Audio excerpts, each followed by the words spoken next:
Good evening everyone. Good evening. कैसे हो आप सभी लोग? Good evening. जल्दी से लाइव आ जाओ आप लोग।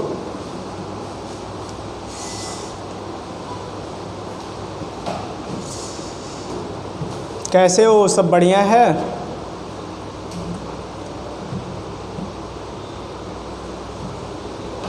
कहाँ तक हुआ था कल?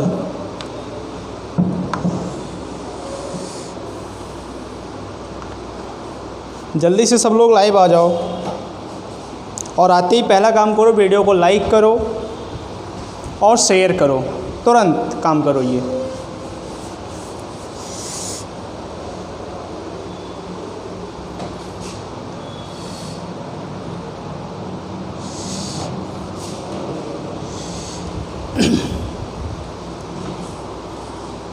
कल कहाँ तक हुआ था? कल डीपीएसपी कंप्लीट हुए थे।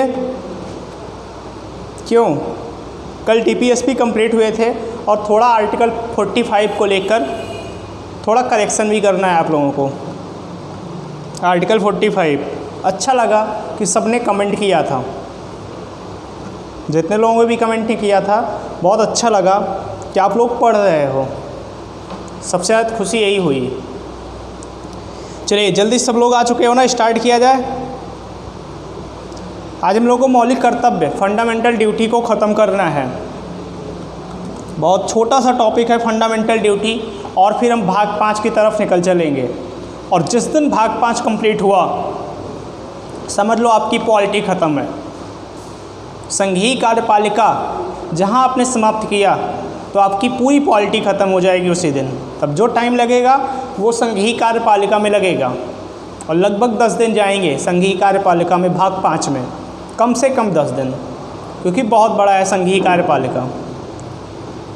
इसी में आप सब कुछ पढ़ लोगे। राष्ट्रपति, उपराष्ट्रपति, लोकसभा, राज्यसभा, भारत का महान्यायवादी, ठीक। राज्यसभा और लोकसभा में भी जितनी कार्रवाइयाँ होंगी, अधिवेशन होगा, या राष्ट्रपति उपराष्ट्रपति से संबंधित जितने भी कुछ होंगे, सब कुछ आएगा इसी भाग 5 में।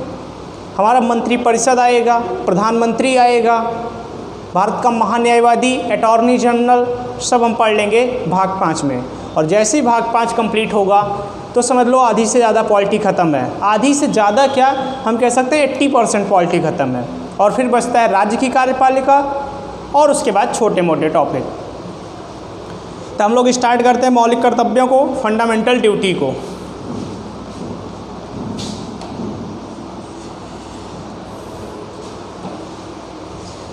फंडामेंटल ड्यूटी या मौलिक कर्तव्य, सबसे पहली बात पूछी जाती है, 1 मिनट, आर्टिकल 45 में हमने जो बताया था, एक करेक्शन कीजिएगा। कल में एक छोटा सा करेक्शन है, और वो ये है कि हमने आर्टिकल 45 बताया था,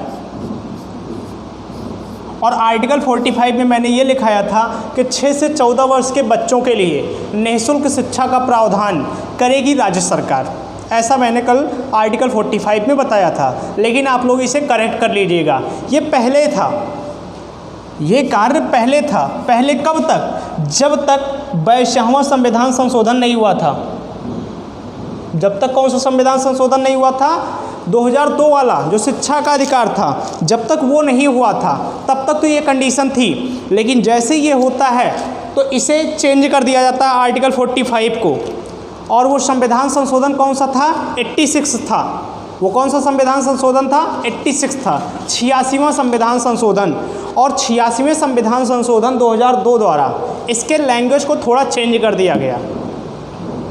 ये हमने 86वां संविधान संशोधन कल बताया था, जो 86 CAA था 2002 वाला। और इसके तहत कहा था कि हमने आर्टिकल 21A को जोड़ा गया। ये सब तो बातें की थी, लेकिन प्रेजेंट टाइम में अगर हो कि आर्टिकल 45 में क्या लिखा है, तो वो लिखा है कि 6 वर्ष से जितने भी कम बच्चे हैं, आप लिखोगे आर्टिकल 45 में, ये तो बात है इसकी बात हमने कल भी थी, अनिवार्य शिक्षा को लागू किया गया आर्टिकल 21A में। लेकिन आर्टिकल 45 आज के टाइम पे ये कहता है कि जो बच्चे 6 वर्ष से कम हैं, इनके शिक्षा की, इनकी देखभाल, इनके पोषक स्तर को सुधारेगी कौन? राज्य सरकार सुधारेगी। ऐसा कहा गया है आर्टिकल 45 में। तो इस बात को करेक्शन आप लोग कर लीजिएगा कि आर्टिकल 45 में कहा गया है कि राज्य 6 वर्ष से कम बच्चों के शिक्षा, देखभाल व पोषण स्तर, जो न्यूट्रिएंट्स लेवल होता है, उनको सुधारने का प्रयास करेगी राज्य सरकार। ऐसा आर्टिकल 45 में कहा गया है। और इसी आर्टिकल 45 में सन 2002 में 86वां संविधान संशोधन किया गया और उसके तहत आर्टिकल 21A को जोड़ा गया, जो शिक्षा का अधिकार कहलाता है। इसकी बात हम लोग पहले भी कर चुके हैं कई बार। इसे हम लोग एक बार नहीं कई बार पढ़े हैं, शिक्षा का अधिकार सबको पता भी होगा, कई बार क्वेश्चन भी आया है। बातें यहाँ तक क्लियर हैं? तो ये छोटा सा एक करेक्शन था, जो वैसे तो बहुत बड़ा है, और अच्छा लगा कि लोगों ने इस बात को देखा, समझा और कमेंट भी किया। तो अच्छा लगा जितने लोगों ने भी कमेंट किया था। देखिए, मौलिक कर्तव्य से कुछ बेसिक क्वेश्चन पूछे जाते हैं। पहली बात, मौलिक कर्तव्य किस भाग में है? आप सब बताओगे। अनुच्छेद कौन सा है, मतलब आर्टिकल कौन सा है मौलिक कर्तव्यों का? और तीसरी बात आती है स्रोत क्या है। 3 तो क्वेश्चन यही बन जाते हैं कि स्रोत क्या है, अनुच्छेद कौन सा है और भाग क्या है। जल्दी से बताओ आप लोग। कल भी मैंने इसकी बात की थी, कहाँ से लिया गया है मौलिक कर्तव्य? जैसे DPSP को लिया गया था आयरलैंड से, मौलिक अधिकार को लिया गया था अमेरिका से। ऐसे मौलिक कर्तव्यों को कहाँ से लिया गया है, किस भाग में है, किस अनुच्छेद में है? तो अगर भाग पूछा गया तो भाग था 4A या 4 का, भाग 4 का है जो मौलिक कर्तव्य है। अगर अनुच्छेद की बात करें तो आर्टिकल 51A है या 51 का है। और अगर स्रोत की बात करें तो वह रूस या रसिया है, जिसे आप लोग USSR कहते हैं, जो सोवियत संघ था। तो रूस इसका क्या है? स्रोत है। इन तीनों पॉइंट को आप लोग लिख लो, सबको पता भी होगा। यह भाग 4A है, अनुच्छेद है 51A और स्रोत है रसिया या रूस।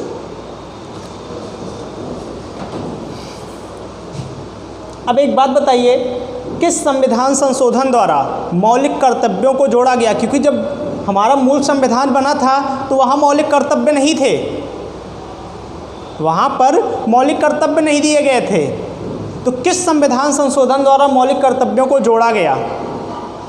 सबको पता भी होगा। वो संविधान संशोधन कौन सा था? जिसे पता हो जल्दी बताओ, सबका कमेंट आना चाहिए। जिसे पता हो उसका भी आना चाहिए, जिसको ना पता हो उसका भी आना चाहिए, लेकिन सब कमेंट करो।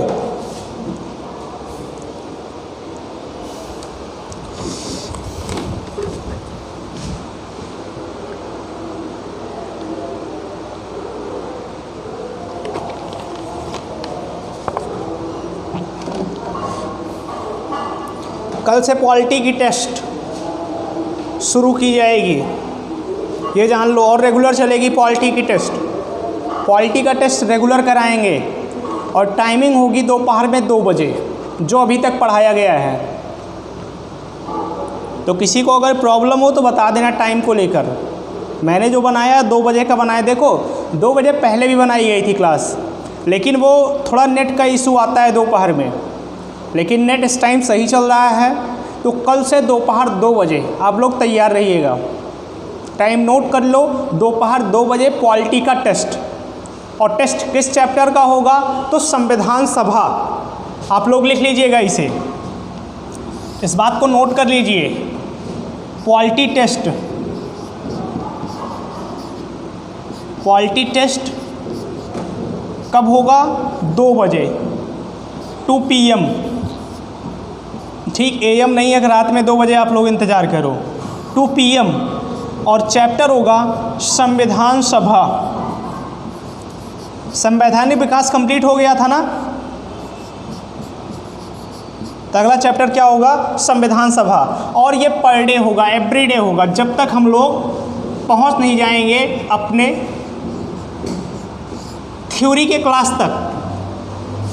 तो लगभग शायद ये पहुंचते पहुंचते ये हो, एक तरफ क्लास चल रही है और एक तरफ आपका टेस्ट हो रहा है। तो ये टेस्ट कल से रेगुलर की जाएगी 2 बजे, टाइम आप लोग नोट कर लेना अच्छे से। पॉलिटी की क्लास, पॉलिटी का टेस्ट 2 बजे और पॉलिटी की क्लास 8 बजे। इस बात को आप लोग नोट कर लीजिएगा। चलिए, संविधान संशोधन कौन सा था, ये बात आप लोगों को समझ में आ चुकी है ना।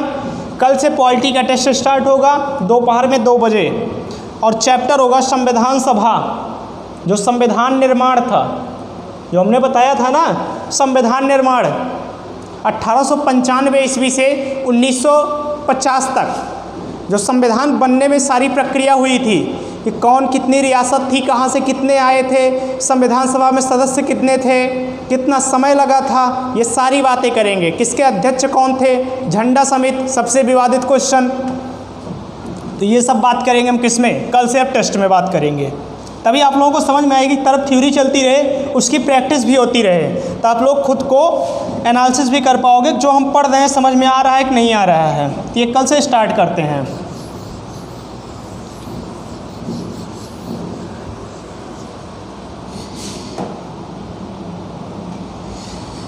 तो वो संविधान संशोधन था 42वां 42 CAA 1976।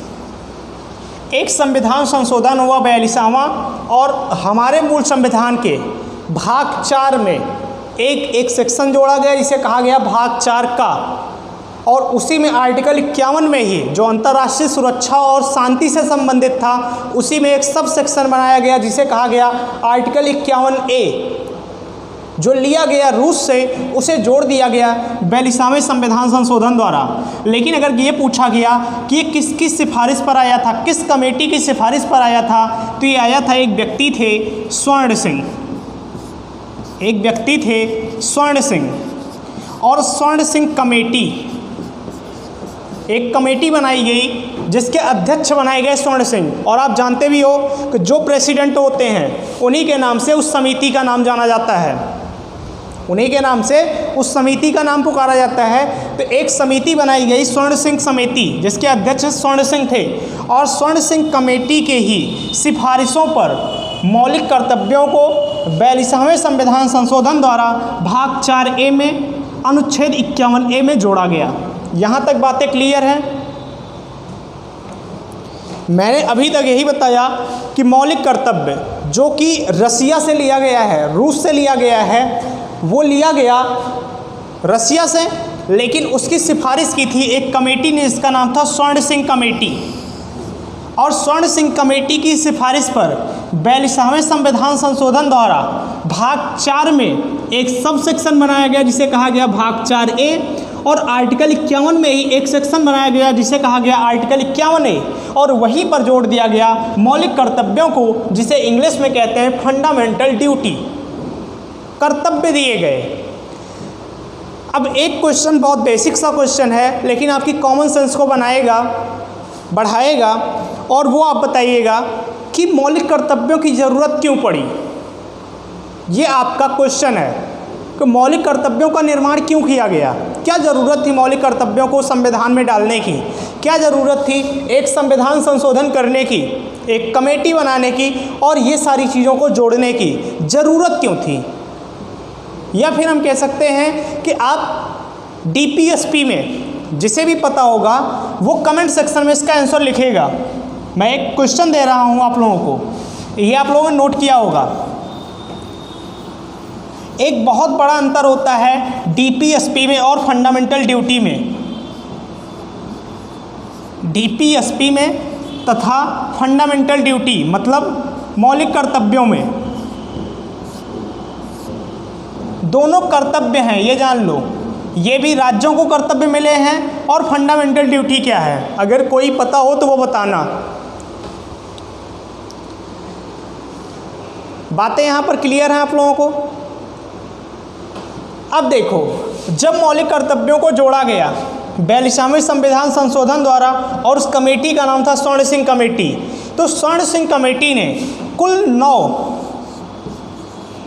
9 कर्तव्यों को जोड़ने की बात कही थी, केवल 9 कर्तव्यों को। स्वर्ण सिंह कमेटी ने, आप लिखिएगा कि इस कमेटी ने, लिखिए, इस कमेटी मतलब क्या? स्वर्ण सिंह कमेटी ने, स्वर्ण सिंह कमेटी ने कुल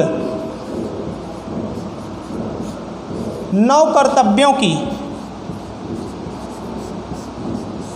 कर्तव्यों की सिफारिश की। मतलब कि उन्होंने कहा कि कुल 9 कर्तव्यों को जोड़ा जाए, ऐसा कहा स्वर्ण सिंह कमेटी ने। ऐसा किसने कहा? स्वर्ण सिंह कमेटी ने कहा। आप लोगों ने लिख लिया? इसके बाद लिखिए, अगली लाइन लिखिएगा, परंतु, लिखिएगा परंतु शुरुआत में कुल 10 कर्तव्यों को,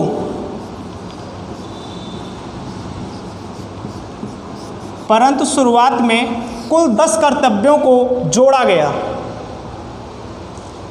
कहने का मतलब है, बहुत बेसिक सी बात है, कि जब ये कमेटी बनी थी स्वर्ण सिंह कमेटी, तो इस कमेटी ने कहा कि कुल 9 कर्तव्य हमें समझ में आते हैं जो भाग 4A में डाले जाएं।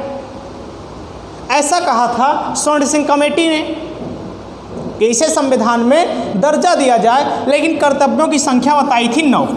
लेकिन फिर जब उस पर डिस्कशन हुआ बाद में, तो कुल कर्तव्यों को जोड़ा गया, कितने? 10 कर्तव्यों को जोड़ा गया। यहाँ तक बातें क्लियर है?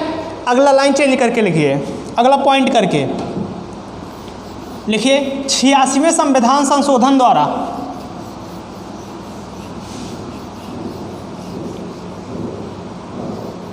देखिए 86वें संविधान संशोधन द्वारा, 86वां संविधान संशोधन किससे संबंधित था? शिक्षा से। याद हो तो मैंने कई बार बताया, आज भी बताया। लिखिए 86वें संविधान संशोधन द्वारा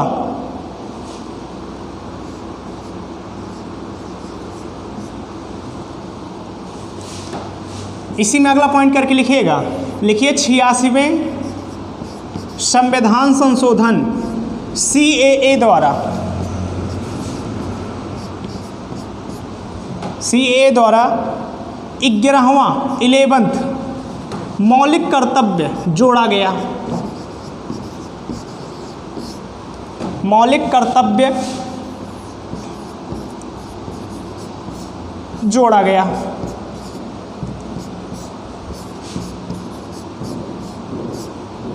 ये किसके द्वारा हुआ? 86वें संविधान संशोधन द्वारा। CAA 2 बार लिखे हैं, इसे कट कीजिएगा, आप लोग एक ही लिखिएगा।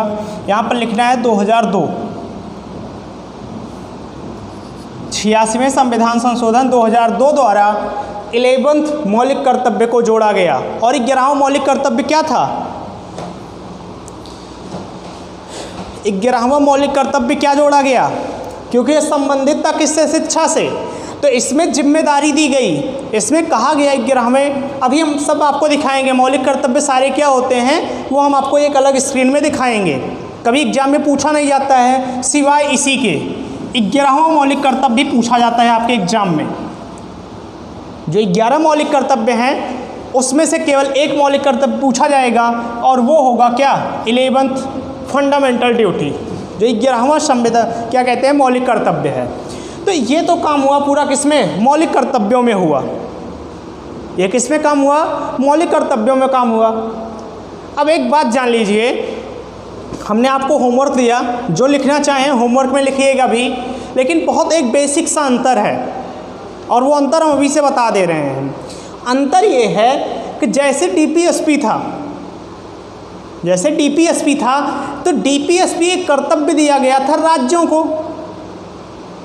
डीपीएसपी कर्तव्य दिया गया किसको? राज्य को दिया गया कि ये आपकी नैतिक जिम्मेदारी बनती है कि आप इसे अपने राज्य में लागू करो। वैसे ही इंसानों को, आम नागरिकों को मौलिक अधिकार तो दे दिए गए, मौलिक अधिकार दे दिए गए, राज्यों को कर्तव्य दे दिए गए, तो फिर समझ में आया कि नागरिकों को कुछ कर्तव्य दिए जाएं, कि नागरिकों की भी कुछ जिम्मेदारी बनती है, और वो जिम्मेदारियां दी गई, उसे ही कहा गया मौलिक कर्तव्य। तो अगर पूछा जाए डीपीएसपी में और मौलिक कर्तव्यों में सबसे बड़ा अंतर क्या है, तो आप कहोगे कि डीपीएसपी राज्य को दिए गए नैतिक कर्तव्य हैं, और जबकि मौलिक कर्तव्य आम नागरिकों को दिए हुए नैतिक कर्तव्य हैं। बातें यहाँ तक क्लियर हैं? तो यही हमारा क्या मौलिक कर्तव्य है। एक चीज़ जैसे डीपीएसपी में है वैसे यहाँ पर भी है कुछ चीज़ें, कि जैसे डीपीएसपी क्या कहते हैं, प्रवर्तनीय नहीं होते थे, मतलब न्यायालय द्वारा इन्हें बाध्यकारी नहीं बनाया जा सकता था, तो वैसे ही मौलिक कर्तव्य भी हैं। मौलिक कर्तव्यों को आप चाहो तो फॉलो करो या चाहो तो ना फॉलो करो, कोई बाध्यकारी नहीं होते हैं, प्रवर्तनीय नहीं होते हैं, वाद योग्य नहीं होते हैं, ऐसा मौलिक कर्तव्यों में कहा गया है। लेकिन इसका मतलब ये नहीं है कि आप मौलिक कर्तव्यों का अपमान करें। जैसे मौलिक कर्तव्यों में ही कहा गया है कि आप अपने राष्ट्रगान का, राष्ट्रीय गीत का, राष्ट्रध्वज का सम्मान करें, ऐसा कहा गया है, मौलिक कर्तव्यों में कहा गया है। लेकिन इसका मतलब ये नहीं है कि आप राष्ट्रगान का अपमान कर से, या आपके जो तिरंगा है, राष्ट्रध्वज है, उसको आप नुकसान पहुंचाएं। यदि ऐसा करते हैं तो संसद ने कानून बना रखा है और उस कानून के तहत आप पर कार्रवाई की जाएगी। जैसे मौलिक कर्तव्यों में ही कहा गया है कि जो स्वतंत्रता संग्रामी हैं, जो हमारे सिपाही थे, जो वीर गति को प्राप्त हुए हैं, शहीद हुए हैं, हम उनसे इंस्पायर हों, उनकी शिक्षाओं को अपने जीवन में उतारें। तो ऐसा नहीं है कि अगर आप नहीं उतारोगे तो आपके ऊपर कोई कोर्ट मुकदमा चला जाएगा। लेकिन हाँ, ये भी कहा गया है कि यदि आप उनका अपमान करते हैं तो आपके खिलाफ दंडात्मक कार्रवाई की जाएगी, और इसके लिए संसद ने कुछ अलग से कानून भी बना रखे हैं। तो ये पूरा हमारा होता है मौलिक कर्तव्य। पूछा मौलिक कर्तव्यों में यही जाता है। पहला क्वेश्चन कि मौलिक कर्तव्य किस देश से लिया गया है, तो वो लिया गया है रूस से। किस भाग में है, तो भाग है 4A। अनुच्छेद कौन सा है, तो आर्टिकल या अनुच्छेद है 51A। कुल मौलिक कर्तव्यों की संख्या कितनी है, तो 11। या पूछा जाएगा कि शुरुआत में कुल कितने मौलिक कर्तव्य जोड़े गए थे, तो 10। यह क्वेश्चन आएगा कि किस कमेटी की सिफारिश पर मौलिक कर्तव्यों को जोड़ा गया, तो स्वर्ण सिंह कमेटी। या किस संविधान संशोधन के आधार पर मौलिक कर्तव्यों को जोड़ा गया, तो 42वां संविधान संशोधन 1976। यह क्वेश्चन आएगा कि स्वर्ण सिंह कमेटी ने शुरुआत में कुल कितने मौलिक कर्तव्यों को जोड़े जाने की बात कही थी, तो 9। या फिर क्वेश्चन पूछा जाएगा कि सबसे अंतिम में, या फिर 11वां मौलिक कर्तव्य किस संविधान संशोधन द्वारा जोड़ा गया, तो 86वां संविधान संशोधन 2002। किससे संबंधित है, शिक्षा से संबंधित है।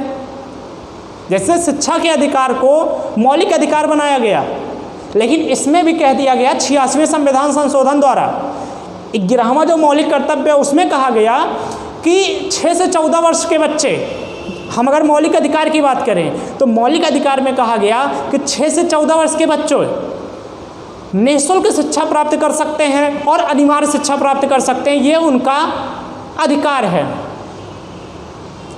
तो उसी के साथ एक कर्तव्य दिया गया, और ये कर्तव्य दिया गया माँ बाप को, माता पिता को।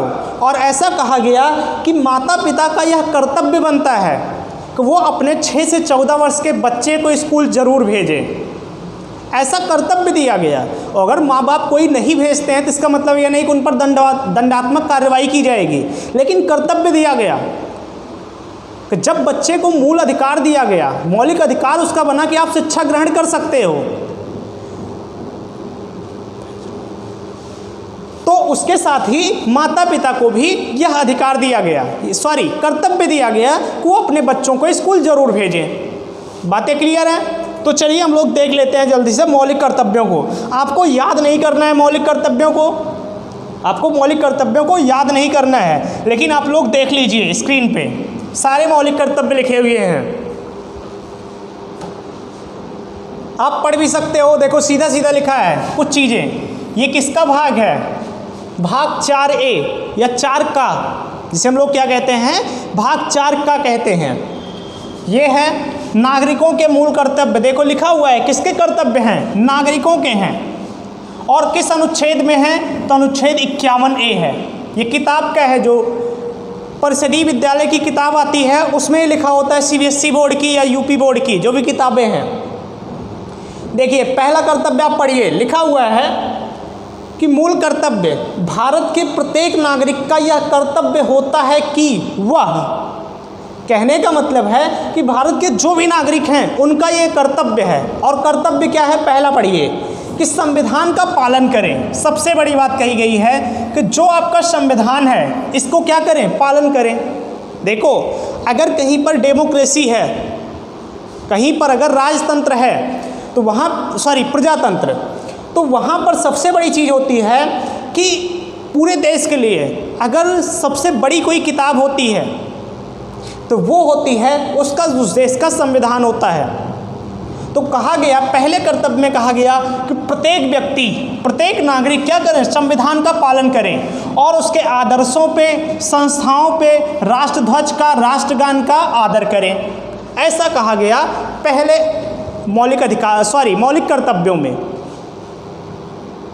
कि संविधान का पालन करें और उस संविधान में जो भी आदर्श हैं, विशेषताएं हैं, जो भी संस्थाएं हैं उसमें, जैसे चुनाव आयोग हो गया, जितने भी लोक सेवा आयोग हो गया, जितने भी संस्थाएं हैं, राष्ट्रध्वज है, आपका तिरंगा है, राष्ट्रगान है, तो उनका क्या करें, आदर करें। ऐसा कहा गया पहले मौलिक कर्तव्य में। दूसरा पढ़िए, हमने बताया कि स्वतंत्रता के लिए जितने भी हमारे क्या थे, स्वतंत्रता संग्रामी थे, स्वतंत्रता के लिए हमारे राष्ट्रीय आंदोलन को प्रेरित करने वाले उच्च आदर्शों को हृदय में सजाएं, रखें और उनका पालन करें। उनकी बातों को अपने हृदय में अपनाएं, अपने दिनचर्या में अपनाएं और उनका क्या करें, पालन करें। ऐसा कहा गया दूसरे मौलिक कर्तव्य में।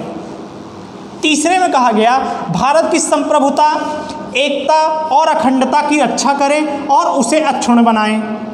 जब आप लोग कभी किसी नेता को शपथ लेते देखते होंगे तो ये बात वो जरूर कहता है को देश की संप्रभुता पर कोई आंच ना आए, एकता को बनाए रखे और देश की अखंडता को बनाए रखे। ऐसा प्रत्येक नागरिक को जिम्मेदारी दी जाती है। चौथा काम कहा गया कि देश की रक्षा करे, अपने देश की रक्षा करे और आह्वान किए जाने पर राष्ट्र की सेवा करे। ऐसा कहा गया हमारा चौथा मौलिक कर्तव्य दिया गया प्रत्येक नागरिक को, वो हमेशा देश की रक्षा के लिए तत्पर रहे और यदि ज़रूरत पड़ती है, आपको बुलाया जाता है चीन से युद्ध करने के लिए, तो आप लोग क्या करो, हथियार लेकर तैयार रहो। आह्वान किए जाने पर क्या करो, राष्ट्र की सेवा के लिए पूरे चाइना पर कब्जा करने के लिए तैयार रहो। ठीक, तो जिस दिन हम लोग जाग गए उसी दिन क्या होगा, चाइना भी अपना होगा, पाकिस्तान भी अपना होगा। पांचवा मौलिक कर्तव्य क्या कहता है, पांचवा कहता है कि भारत के सभी लोगों में समरसता और समान भ्रातृत्व की भावना का निर्माण करें, मतलब भाईचारा बना रहे।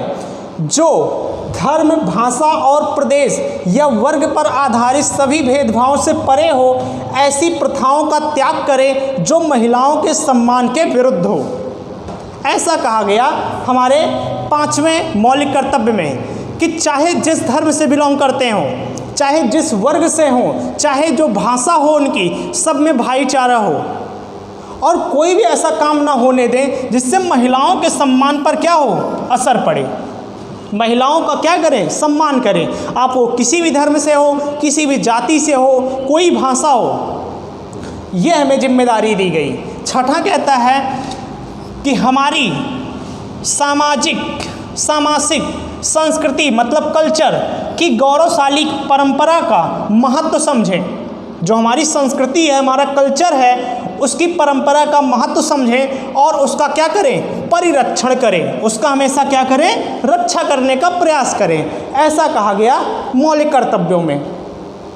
अगला कहा गया प्राकृतिक पर्यावरण की, जिसके अंतर्गत वन, झील, नदी और वन्य जीव हैं, रक्षा करें और उसका संवर्धन करें तथा प्राणी मात्र के प्रति दया भाव रखें।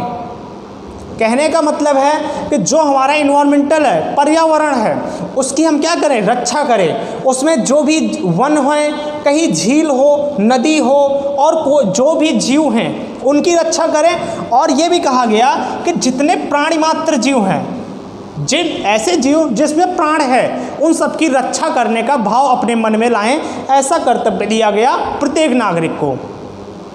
अगला, वैज्ञानिक दृष्टिकोण, मानववाद और ज्ञान अर्जन तथा सुधार की भावना का विकास करें। कि हमेशा आप लोग क्या करो, एक क्रिएटिव माइंड रखो, एक सोच रखो कि जैसे एग्जाम्पल में कि हम कोरोना की वैक्सीन बनाएं।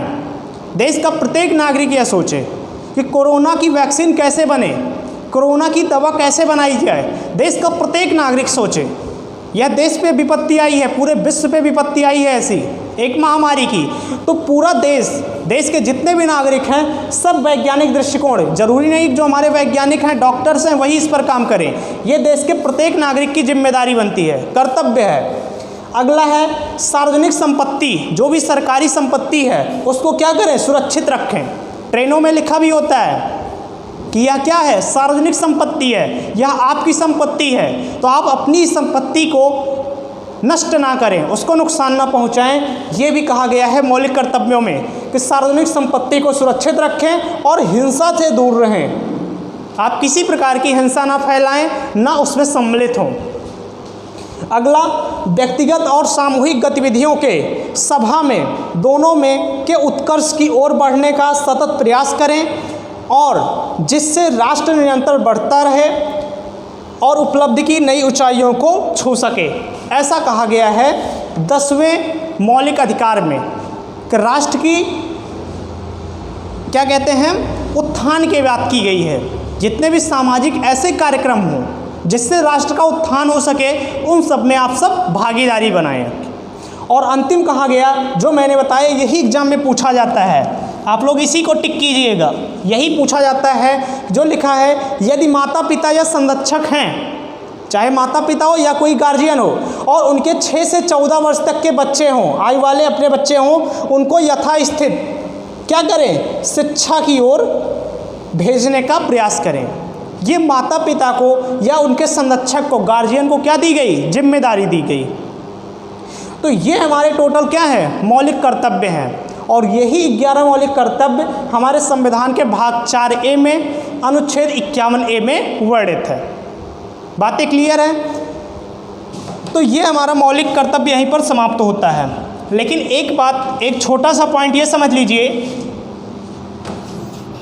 एक कमेटी का नाम पूछा जाता है और पूछा भी गया एग्जाम में, GS कमेटी।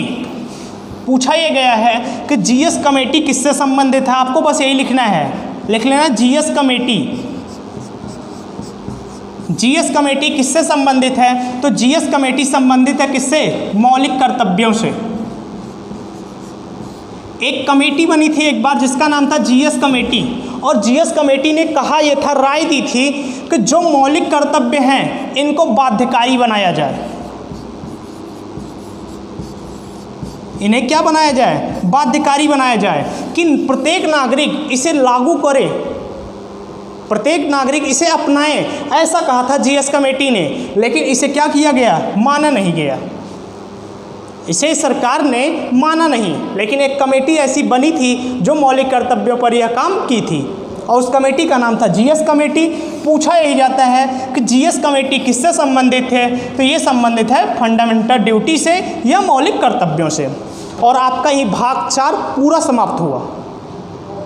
भाग 4 आपका क्या होगा, यहीं पर पूरा समाप्त हो जाता है। GS कमेटी आप लोग लिख लीजिएगा। तो अब अगले वीडियो में हम लोग मिलेंगे और बात करेंगे भाग 5 के बारे में, जो हमारा संघीय कार्यपालिका होगा, और हम स्टार्ट करेंगे अनुच्छेद 52 से, राष्ट्रपति से।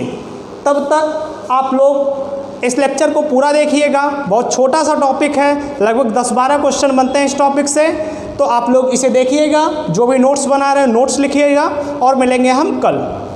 Thank you for attending this session. Good night, take care.